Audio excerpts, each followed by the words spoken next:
know the vibes. Welcome back to another episode of the Hoop Genius podcast brought to you by NBA 2K26. It is myself, Mooncey, alongside me as always, the legend, Coach Brendan Suhr. Coach, how was your weekend? It was unbelievable, Mo. At this time of year, still sunny skies and still some nice warm weather, baby. So Brother, we're in good shape. I got We're nothing in but good grey shape here. clouds and rain. Yeah, It is I watched a horrible. couple of Premier games yesterday. Oh So man, oh man, oh man, oh man. But they've got the NFL in town this weekend. There's an NFL game going on in Wembley Stadium. They had it at Tottenham Stadium last week. The NFL's doing a lot to come over here. well, it's a great market for them for two reasons. I think the European fans, especially in England, love the game, but also I think our uh, American U.S. citizens love to travel there.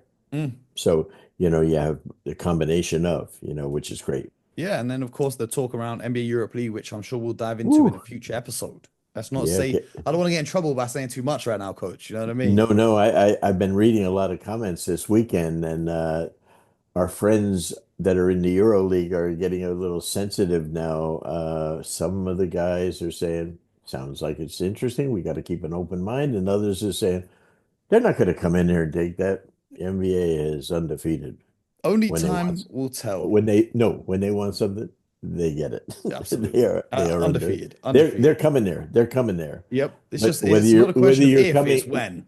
yeah, if you're going to be with them, that's another story. But they will be there in a very large shape and form because but they have phenomenal resources and they know how to market. They know how to get things on television. They know how to present a product like no other. Uh, the NFL and the NBA are the premier sports marketing, things. They can pull off monstrous events. They really Mhm. are fantastic at that. Absolutely. Well, the NBA season is beginning this week. Can you believe it? The off season has already flown by, so we're starting to find some rhythm in the show. We had Larry Nance Jr. on the show last week. Coach, what did you didn't have a chance to make it to the conversation we had. You had some things in your schedule, Yeah. but what do you think about what Larry was talking about in that Well, episode? I've known Larry for a long time. I know his dad. His dad was such a great player.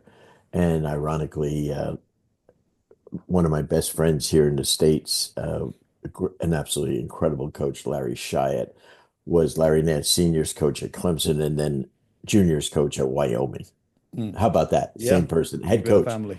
Yeah, and so they're very close. And the thing I can say, and Larry, was last year in New Orleans with the Pelicans, and anywhere he goes, he's one of the most community-minded people there is. Uh, and also, he and his wife, I think, just do a great job of uh, showing their gratitude and appreciation for what they've worked so hard for, but want to now share and help others. That's what I love about him. He's all Absolutely. about the right things. Yeah. Well, we've got another special guest coming on Thursday's episode, and we might give you a clue at the end of the show. But before we get Yeah, to do that, that. Yeah.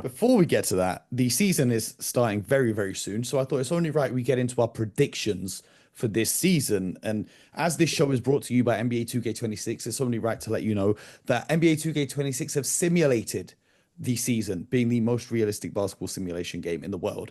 And they have got a finals matchup. You ready for this, coach? They've got OKC beating the Denver Nuggets 4 games to 2 in the Western Conference Finals, headed to the finals where they face the New York Knicks, who defeat the Cleveland Cavaliers 4 games to 2 in the Eastern Conference Finals. What's your take on that? Do you I agree? think it's real. I think it's very realistic. But I think the biggest thing that having experienced 47 years of being involved in this league is that you never know what the hell's going to happen around the corner. I mean, injuries are, a year ago, I remember on some shows that rivaled yours, um, is that they predicted that the Philadelphia 76ers with Joel Embiid and Paul George and I love Maxey, uh, were going to be like the team to beat. I And think on I pa had them as the 8 seed last season. but on paper, you can see where they're going, Yeah, you know. same again this year. And so I think, and you just don't know what's going to happen. I'm most concerned about injuries. I'm not worried about people missing shots and not playing good defense. The Dame Lillard situation, all of a sudden Giannis goes down at different times. The Celtics thing, everyone last year had the Celtics in a repeat, which was very fair, And then they're up 20 points in the first two games at home and lose them. And then JT, who's just a phenomenal young all-pro star, tears his Achilles so unfortunately. So I mean, this is the thing. But I look for I think the hardest thing to do, having done it ourselves, is to repeat. It's the hardest thing because, as my friend Pat Riley says, the disease of me sets in. Now, Sam Presti has tried to avert that by signing his three best players to max contracts. But Riley also refers to when a team's ascending to its first championship, like OKC did. He calls it the innocent climb, Mo, and that everyone is in it for the right reasons. Then all of a sudden, after you attain that, then the disease of me sets in. And it might not be the player, it might be his family, it might be his wife, it might be it might be his friends, his outside guys. They want courtside seats.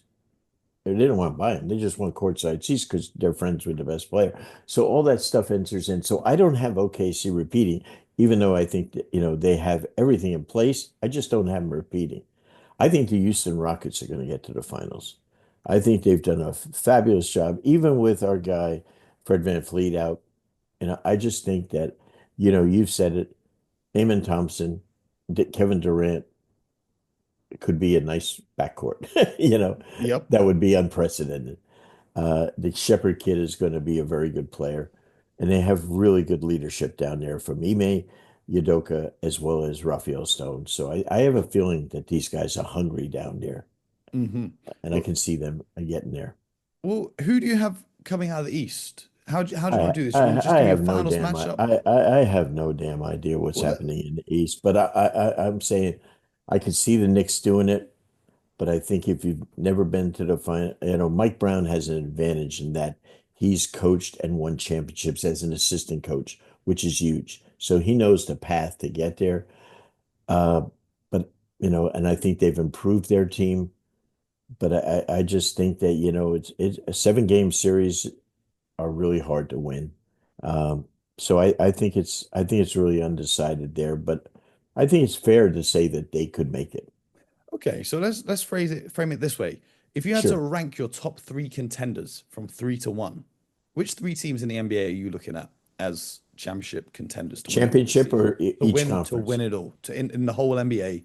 If you had to bet, if you were a betting man on the top three Which we're seed, not, which we're absolutely not. not. No, we're definitely not. So I'm gonna go to win it all. Minnesota, OKC, Houston. Yeah. Three from the West. Three from the Okay. West. Okay. I think the Okay. West is so loaded, and Denver could be four. I have not liked what I've seen in preseason that much from Denver, even though that they're fine. But I think they still have some huge gaps. Okay. I'm putting the Knicks at three on my list. Sure, that's fair. Because Yeah. not that I think there's teams in the West who are better than them, but I think the West is going to be such a bloodbath to get to the finals. Whereas in the East, because of the lack of competition this season, you might be in a situation where you've got a week off while the Western Conference Finals goes to a game seven, where you've got a chance to rest your players, injuries recover, and you get extra film to, base your schemes on for when you get to the NBA Finals, and it'll be a shorter turnaround for the team in the West. So I've got the Knicks as my favorite to win the East this season. Obviously, the Cavs are going to be strong. We spoke about the Magic and the Hawks last episode on last Yeah. Monday's show as dark horses, and then it's going to be interesting. But I think the Knicks are in the best position to win that Eastern Conference that's wide open this season. But then I have I have Denver at two on my list. I can As see that. as Yeah. impressive as they've not been in the preseason, I just think that man Nikola Jokic, no one has an answer for him. And I know you're super high on the Houston Rockets. My concern with the Houston Rockets that I need to see in the competitive set of 82 games, because I can't judge too much on preseason, is Fred VanVleet did such a good job of taking care of the basketball for them. And we know that Amon and Reed can both play that point guard position, and they've got experience playing that position. But you got to think about it. Fred is an NBA champion with so much experience in this league. These guys getting thrown in for their first reps as starters at the point guard position. I don't know if, Houston Rockets did such a great job on taking care of the basketball and offensive rebounding last season. I'm not worried about the offensive rebounding.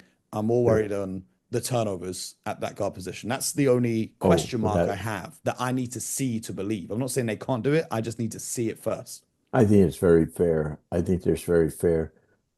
If you had to pick 10 teams, I don't know if we can do this, Mo, but do you have teams that you think could be playoff teams in the East or play in and playoff teams, 10 teams? Do you have that? Or have you, or the bottom five that won't make it? Whichever you think might be easier, I'm not sure. uh, in the Eastern Conference, the teams that I'm looking at to Okay. not make the I playoff think slash play in, that's fair. it's a Yeah. very short list.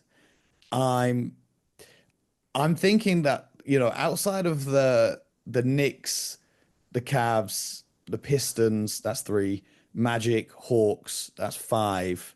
So those five teams I've got as locks for the playoffs, right? So that's my top five teams. Yeah. And then like we've got the Celtics who are without Jason Tatum and without a bunch of their stars. But if you see the defense that they're playing in the preseason, it's such a high risk strategy. We can dive into it in another episode. It's such a high risk defensive strategy. It's either going to be amazing and everyone's going to be shocked that they're winning games, or it's going to be horrible because they're taking a lot of risk on a lot of these plays, trying to go for steals and extra help. So that could go one of two ways. Um, the Pacers without Tyrese Halliburton, I want to see how Nemhard steps up. Um, the Toronto Raptors, they've got something interesting building down there. I'm not fully sold on it yet, but I can see the potential in it. Uh, Hmm. I've got the Chicago Bulls as a play-in team. I've penciled them in to be in a play-in for the rest of eternity. As long as I'm alive and beyond, I've just penciled them in as a 10 seed forevermore. Um, the Brooklyn Nets, I don't have a. I think they're going to be at the bottom of the Eastern Conference. Yeah, I They're at do the very too. bottom of the Eastern Conference. The Wizards have got a lot of young players that I really, really love. They've got some vets on their roster that can help mentor them as well. I don't know if they're ready yet this season, but they could fight for maybe that 10th seed spot. I think their plan is to not be there though. Yeah, yeah. The, They the have a draft is they have looking a real loaded. strategy. I think their plan is to participate in the draft. Yeah. It's a very good draft. Yeah. You've got the Hornets as well, which is I always the like Charlotte that. Hornets.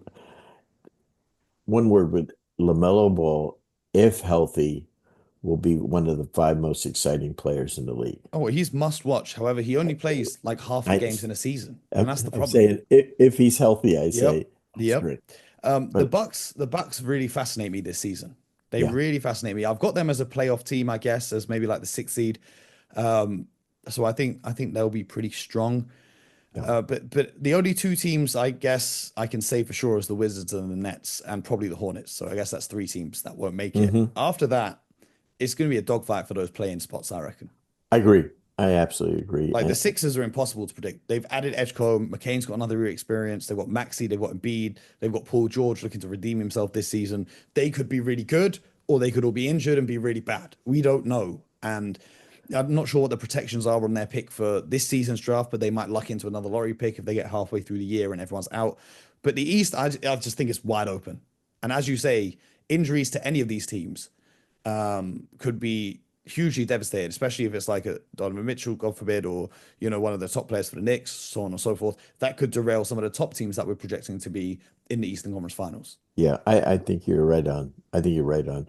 Real bad injury to Jaden Ivey, who missed the last 49 games last year with a broken leg, getting getting Mm. hurt with his knee and out, for at least a month or two. Yeah, and Uh, people underestimate, like they've not given Durant a contract extension, they've not given Ivy an extension. So now these guys are playing for their next contract. So we might see huge years from them. We might see a breakdown in team chemistry if they're not happy that other guys have been paid and they've not. So it's wide open. But that's why at number one on my list to win the whole championship, I've actually got OKC going back to back yeah, no, because I mean, and I they've think got that's what another year of I think that's what experience. everyone I think that's what They've everyone kept in the the core league together. does. They've paid everyone, and Yeah. I wouldn't be surprised if they didn't, but I would not be surprised at all if they did, And if that makes sense. and Sam Percy has done absolutely everything he could do Absolutely, in my opinion. They have one of the three or four best coaches in the league for that team. I mean, Mark Daigneault is a perfect coach for that squad.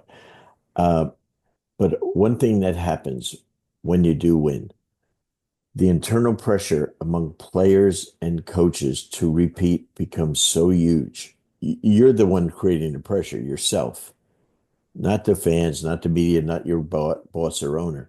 It's yourself to try to duplicate that. The other thing that's a factor, again, if you haven't gone through it, is when you play till late June, your summer is so short. Hmm. And so that leads usually to possible injuries. And it happens many times. And and it's just like the players that played in the Olympics last year. All the really great players, many of them got injured during the year. Yep. Well, speaking of going back to back, though, the NBA 2K26 simulation has Shai Gilgeous-Alexander going back to back as MVP of the NBA. Do you think that he can go back to back with so much Oh, talent in the league right now? sure, but I don't think he will. I think since it's not based on what he does statistically, it's based really on, you know, people liking you, it's popularity to you. I look for Giannis, I look for Jokic, Anthony Edwards. I look for those guys, kind of someone kind of emerging, the new face, so to speak. I just look for that. If you had to pick who you think is winning MVP, who have you got? I would love to see Giannis or Jokic. I just think I personally think those are two of the very best players in the league. I just think they have a skill set like it was like when Larry Bird was when I was coaching against him, and I think every year I thought that guy was the best player in the league. I mean, his skill set was so incredible, but after a while you just can't. And then when Jordan was playing, every year you could have made Jordan the MVP, but they don't do that. So that's the only reason I think it. I think SGA is incredible. I think there's a couple other names that we should mention. I Sure. think Luka Doncic is going to have a huge year, especially LeBron being out to start the season. I think he's going to put up great numbers and get a great media push behind him being playing for the Lakers now. I think if healthy, and some people will say this is too soon, but I think Victor Wembanyama will be in that conversation. I would not be surprised.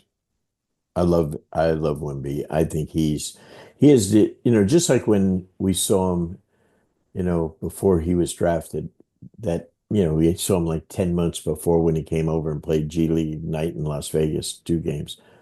Anyone that saw him play said this guy is the most incredible guy to come in the league in ages.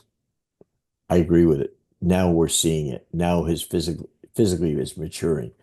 Uh, and then, look at what Giannis looked like when he was drafted into the NBA physically, and look Hmm. at him now. My God. And I think you look at Wimby, he looked like a little kid's thin shoulders. Now you're starting to see this guy. And I think San Antonio's going to be very underrated. I think they have a chance to really be good if everyone stays healthy. Really good. But the MVP race and the winners have been dominated by international players. Shea being Canadian, Jokic being Serbian, Giannis Sure. being Greek. And, we talk about Victor Wembanyama and how great he's going to be and potentially a multiple-time MVP. You still got Giannis and Jokic who are in the mix for those conversations, Luka Doncic as well. When will we next have an American MVP and who do you think that will be? Yeah. Wow. What was that famous movie? E.T. Come Home. I don't know. I don't know when the hell we're gonna see one. I really don't. I mean, we might have to wait till Cooper Flag for crying out loud. I don't know. I think Anthony Edwards is the guy that really has a chance because of his personality. You know, man, I'll tell you, Steph is, right now he's too old to be one, but I think Donovan Mitchell has the charisma to be one, but I think Anthony Edwards is even at a little higher plateau. That's who I would say it would be, if we had one. Do you think there's a world where the Cavs, just because of how bad the East is, the Cavs have such a dominant regular season, and Donovan Mitchell is putting up these great numbers that he could find himself statistically in the MVP race, and if the Cavs are just completely dominant throughout the season, ultimately winning it? I don't think they'll be as dominant as they were last year, honestly. I really don't.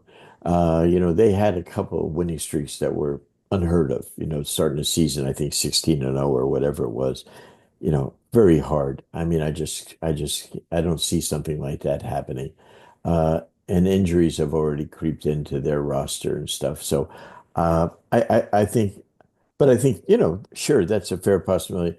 Uh, I think the biggest thing with them is, having his backcourt partner, you know, Garland out.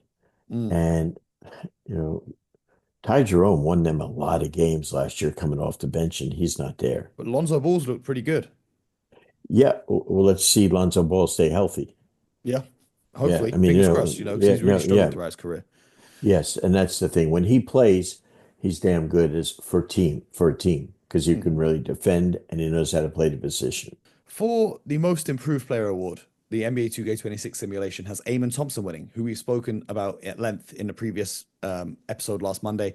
So I wanted to get from you a couple other names that could Hmm. be in the mix for Most Improved. Boy, that's hard. It's so hard for me right now, having not seen guys. And then what do we say is improved, right? Because sometimes guys that are literally NBA All-Stars Yeah, almost qualify because they keep getting better, yeah. And so I don't know, Mo. I really, when you pose that question to me, I'm a little, even though I was somewhat prepared for it, I really don't know. This one's going to sound crazy because he was an MVP in the playoffs. But I think Jaylen Brown, we're going to see if he can improve and sustain something as the man. His Robin Batman type of thing, Jason Tatum's pretty damn good, and Drew Holiday, pretty good. Losing their entire front line, pretty dang good. And now all of a sudden, he's got to step up for them to be competitive. We're going to see a lot about Jalen. Uh, Mm. I know that's a kind of a weird pick. I know it's not going to be a guy like Brunson, that's for sure. Uh, I thought Cade Cunningham last year was absolutely incredible, Hmm. and I thought he had been hurt, so I thought he was really, one of the most improved players in the league. Uh, I don't know. And before I have a that, few we had names. good, yeah, please.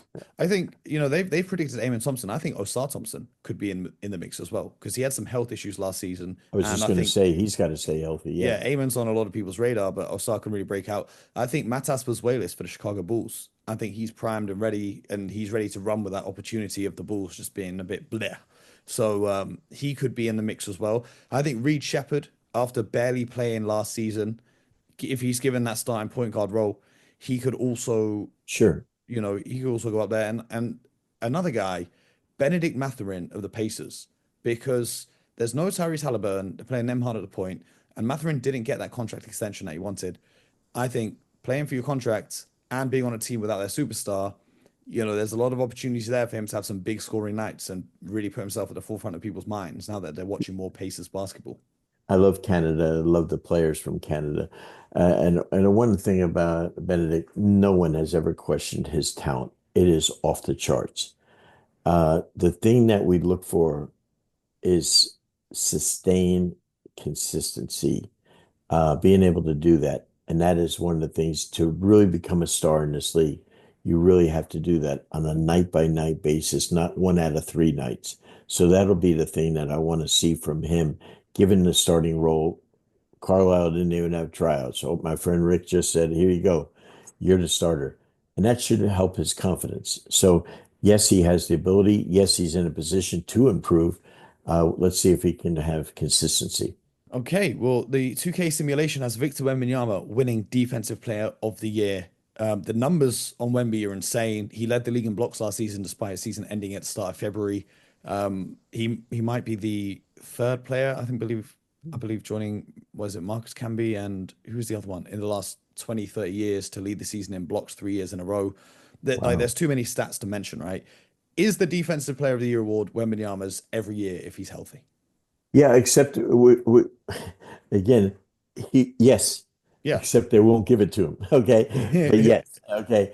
The other players, is going to be Amon Thompson and Dyson Daniels. I think those guys are great defenders and they do it you know, out on the floor.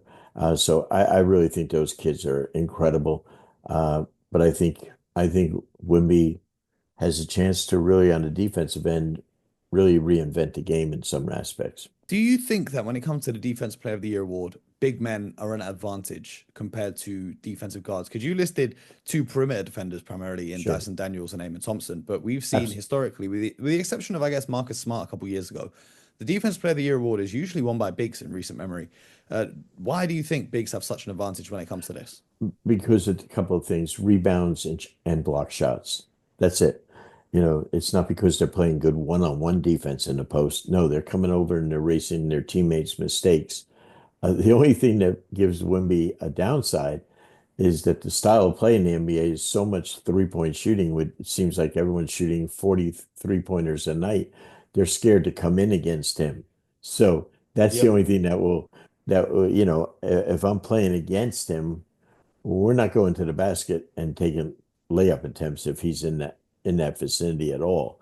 So I think it's going to be quite interesting to see. But that's the only thing. But I think that's why I think the bigs, and again, it's not picked by coaches or even it's picked by media people, and you know how you people are, you media people. Yeah, I know that media people. Another award that a lot of people think is a foregone conclusion, and NBA 2K26 has Cooper Flag winning the Rookie of the Year award.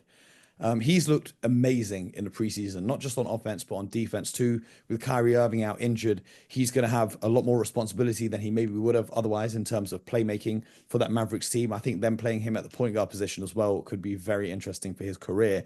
But are there any other names you think could sneak in and steal this award from Cooper? Yeah, I mean, of course, you could have Dylan Harper, down in San Antonio. He's a terrific player. Uh, and Ace Bailey, came in with a notoriety. Edgecombe's going to start in Philadelphia. So anytime you're getting if you're starting and getting minutes, you got a shot. You got a shot. If you're coming off the bench, you don't have a shot.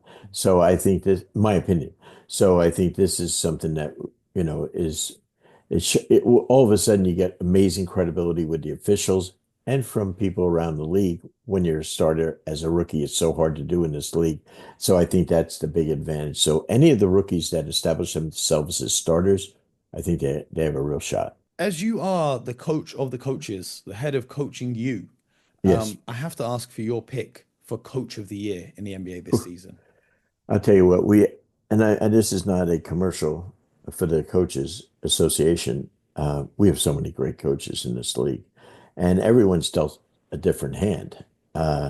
You know, Pop, it was a great coach in San Antonio, but his teams won all the time, so you get passed over.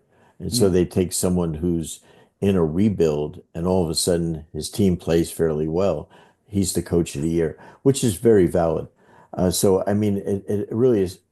I think like Mark Dagnall got it 2 years ago. I think it was really deserved.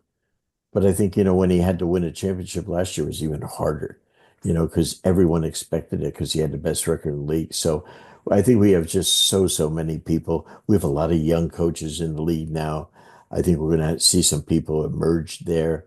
Uh, but, I, I'll tell you what, I didn't give any credit to them as a team, but I saw them play the other night. I really like the LA Clippers. I Mm. really like the Clippers. And here's why. They have put together, Lawrence Frank, the president, they have put together a squad that has their second unit is one, if not the best in the league. They could start on some teams. We talked about the Oh, Nets. yeah. I mean, you're talking Robin Lopez, Brooke the Lopez, Brooke guys in Lopez. the, I'm sorry. Yeah. I was thinking of Robin the other day. Brooke Lopez, to have him as a backup is absolutely insane. And then to have Chris Paul, one of the all-time leaders in so many categories to be a backup. I mean, and the other day I think I saw him get 10 assists in a game coming off the bench. That's kind of incredible to have guys like that. But here's why I like them. Ty Lue and Jeff Van Gundy might be the best coaching tandem in the league as a staff. Ty Lue is just a super young coach, but Jeff Van Gundy was one of the best head coaches in the league. He's the defense coordinator for the Clippers, and they are elite defensively now with their new infusion of talent. I think you're really going to see them, if they stay healthy, them being one of the final four teams. I think, they seem to always get stuck, as we talked about the other day last week, with a bad matchup in the playoffs. Last year, Denver, but I'm telling you, this team really impressed me in preseason. I think for coach of the year, though, I'm picking Mike Brown with the New York Knicks, purely because everyone's going to be watching the Knicks. I think the East being wide open, they can get a really good regular season record.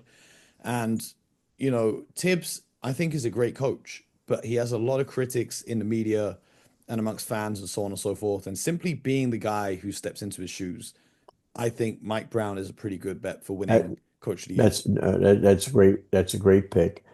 Mike Brown will be the coach of the year if the Knicks win the East and win the championship. Yeah, well, they decide awards before the But they playoffs. award it. But if they're not the leader, he won't be, because that was the bar that you were brought in unfairly, but that's the bar you were brought in. You have to that. So Absolutely. but he's really good. I mean, Mike's good. He's proven he knows what he's doing. But we Um, have so many good coaches in this league. how about sixth man of the year? Who have you got for that? I think the key thing is, what veteran can you get to come off the bench and play an unselfish role? And Mm, that's the guy that's going to be the sixth man of the year. You get a Jamal Crawford, who's a starter, what most prolific scorers in the league, to be unselfish, come off the bench and get 20 shots if he wants coming off the bench and be like your top two or three scorers. That's when you have a six-man award. So I want to see, unfairly, I want to see who is going to come off the bench at some of these teams, because basically, my opinion, it's going to be a guy that's a starter. That should be a starter. yeah, well, I mean, the Mavs have PJ Washington coming off the bench for them this season. Nas Reed, who won the award in 2024, he's always a solid shout for that. He's a starting Sure, caliber player who's coming off the bench. absolutely. Any other names? Maybe Jordan Clarkson, who you talked about in last Monday's episode for the Knicks. Yeah, But I I don't don't know if think he'll get the amount of I shots and the volume necessary. I I also think an interesting one, it depends on how they do this, right? Because the Celtics had Peyton Pritchard win sixth man of the year last year. So I don't know who they're going to start with when the real games begin. But if Anthony Simons is coming off the bench for the Celtics, I think the award could be his. it's interesting. Yeah, no, I mean that's what I'm saying. If it's a guy like that, he could come off the bench and get 20 a game for you. Mm. Absolutely. 100%. And Yeah. you got Ty Jerome as well in Memphis.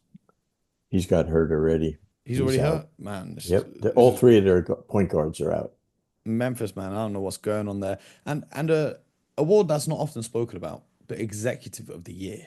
When we look back at the end of the season, who do you think they'll say has made the best moves? Nico Harrison, of course. You got the first pick in the draft. No, again, I think, boy, that's a hard award, man. I think last year also, I think, It was Sam Kobe Presti Alt last year, Brad Stevens the year before that. and Kobe Altman, like in Cleveland a year ago, hired Kenny Atkinson. Yeah, Yep. heck of a move. He hired Kenny, Yep. and he re-signed, uh, you know, Donovan Mitchell, you Hmm. know, and his draft choices turned out good. He got Ty Jerome there on a minimum contract. I mean, he made all the right moves, but there can only be one.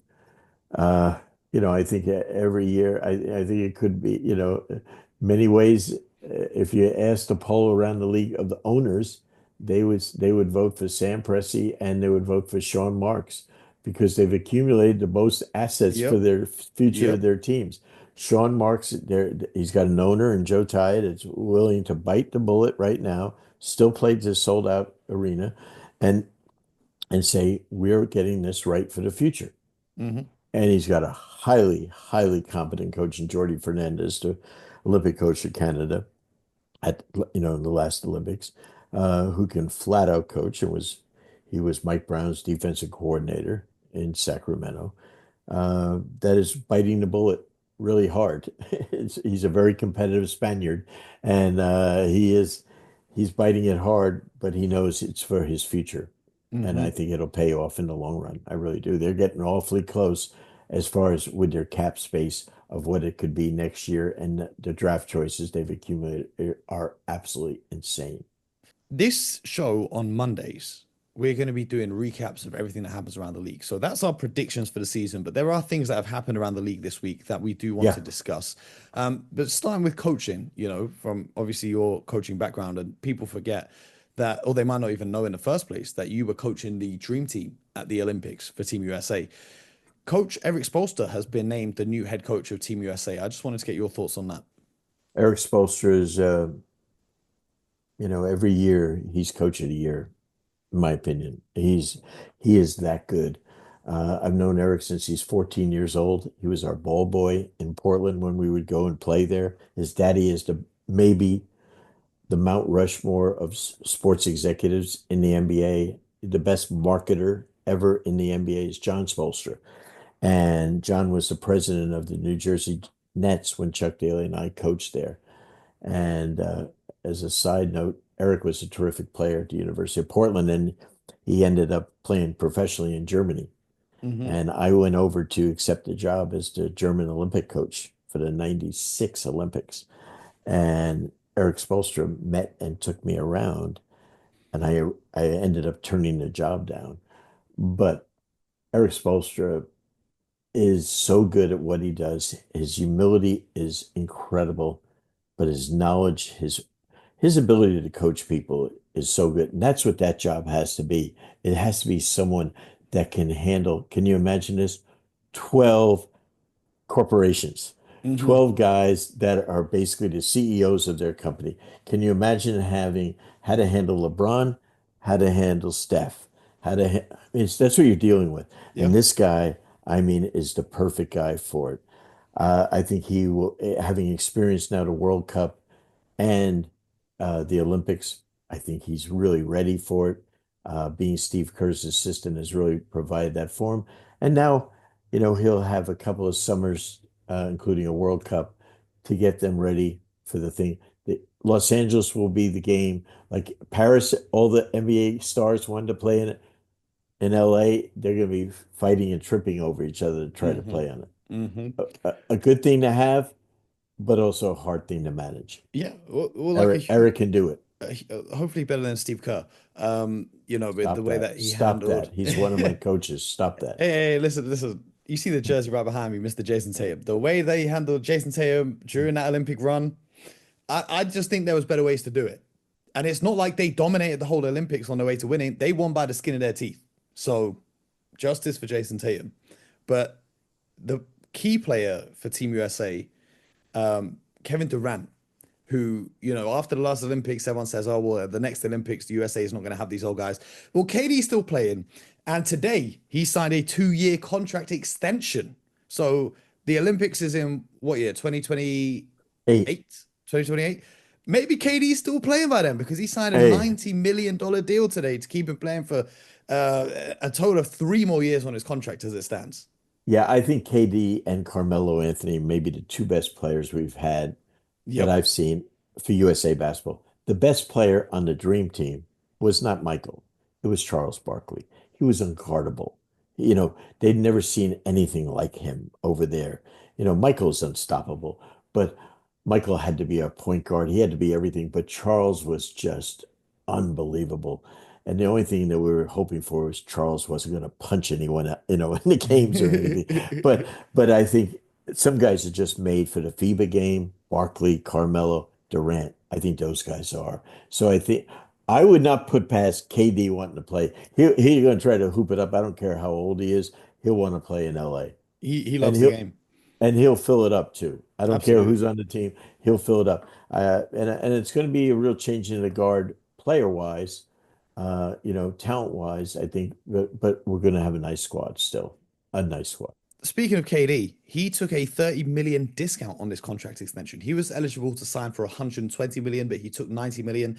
This allows the Houston Rockets to re-sign Tari Eason and have some flexibility to add some pieces in free agency next summer. They were projected to be 80 million below the second apron for next season.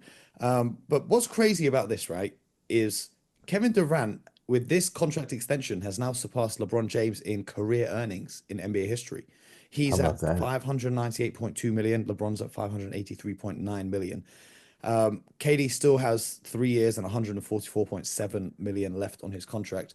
But just the way that the contracts are structured and stuff, it's insane that LeBron's played from 2003, KD played from 2007, and yet KD's earned more because of the timings of his contracts with, new TV deals kicking in, so on and so forth. His team, Rich Kleiman and all those guys around him have been instrumental in making all of this money. But just some of these contracts now in the NBA, ridiculously insane amounts of money when you talk about, there's Said by the football guy in yeah, Europe. Yeah, yeah. said by the football guy, Do you where know we what it saw is? You know what I yesterday think the the number one difference? football player in the world is still Ronaldo Yep. at 280 million per year. But should I tell you Yeah, what the difference is? And yeah, this is the only difference between football contracts and basketball I, contracts. When they report on an NBA contract, right, they will yes. report KD signed 90 million for 2 years.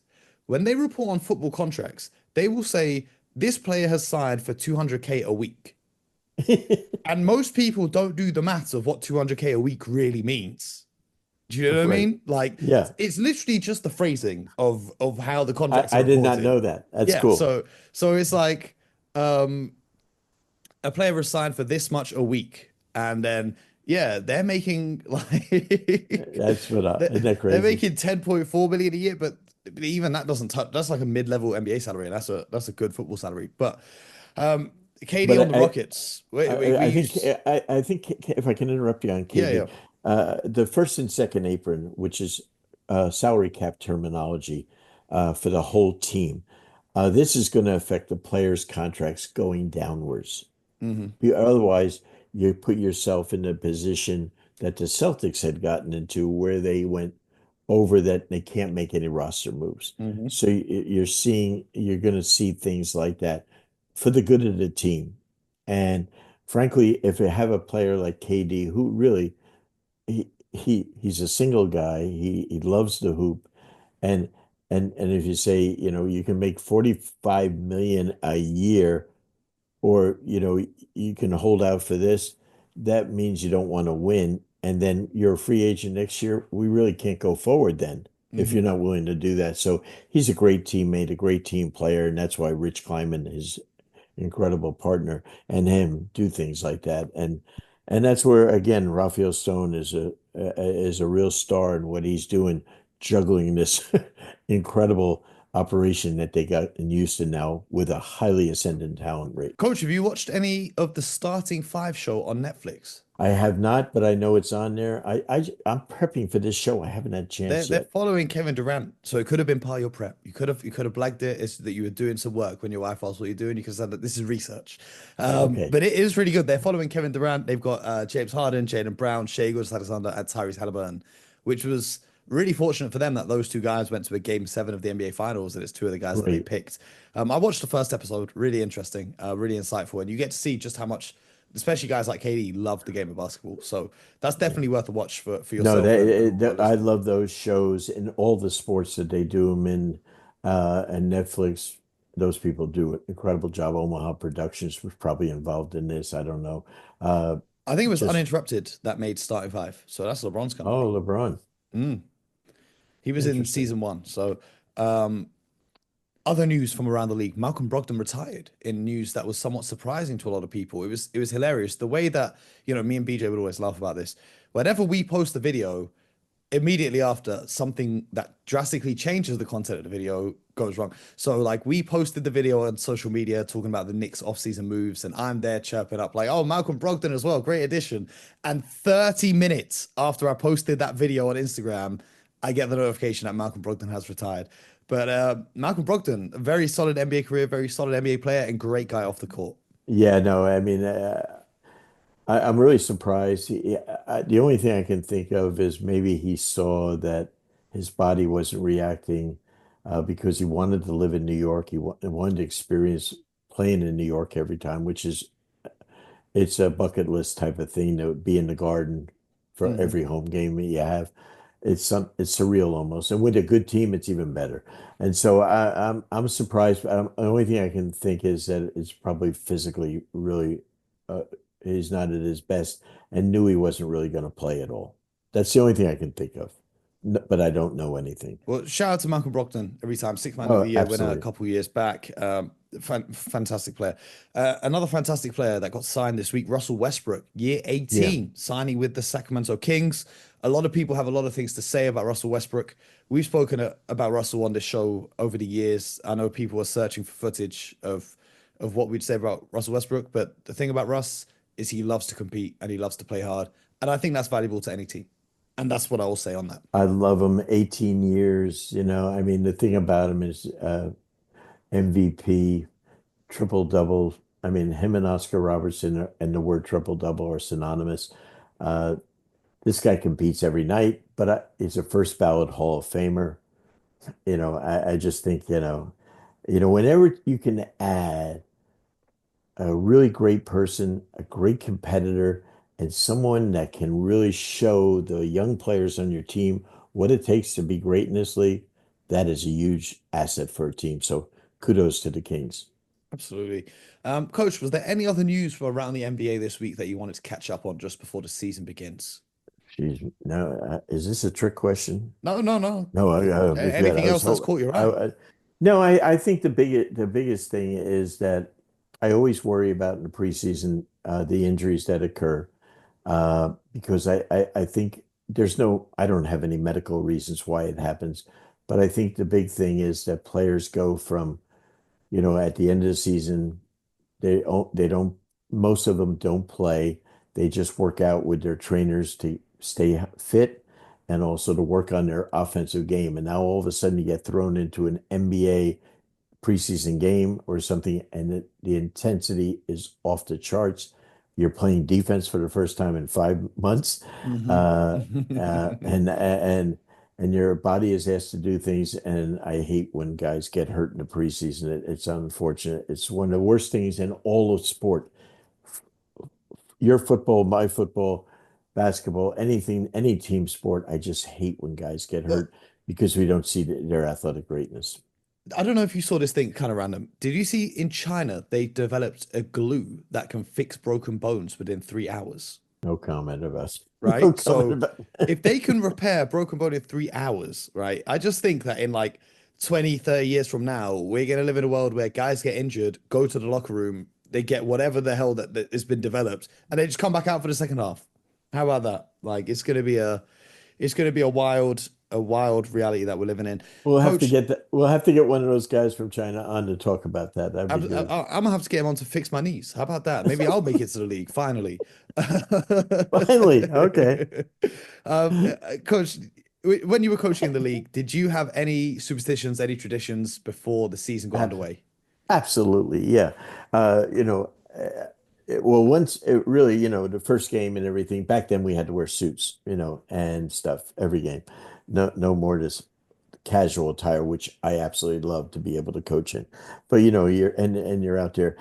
And so, you get a haircut, and all of a sudden you're lucky enough to win 2 games in a row, 3 games in a row. But now it's time to get another haircut. I would never get my hair cut until we lost a game. We were once in the playoffs, and I was working with this incredible coach, Kevin Lockery, with the Hawks, and we're playing the Celtics, Bird, Parrish, those guys, world champs. And we're playing back then, first round, 3 game series. It's 1-1. We're going back there for game 3, Boston Garden on a Sunday. And I said to Kevin Lockery, I said, Kevin, did you wear your lucky jacket? He had a beautiful brown tweed sport jacket. He never lost a game wearing it. I said, Kevin, where's your jacket? He said, do you think I'm going to ruin the record of this jacket playing in Boston Garden game 3? So, yeah, so coaches do have the superstitions. Absolutely. Yeah, I just did a little search online, coach, and I can definitely see some games where you refuse to get your haircuts. I can see Oh, the yeah, sides no, getting a little long. pretty stunning. Actually, back then, the Beatles and me, we were pretty good. I see the vision. I see the vision.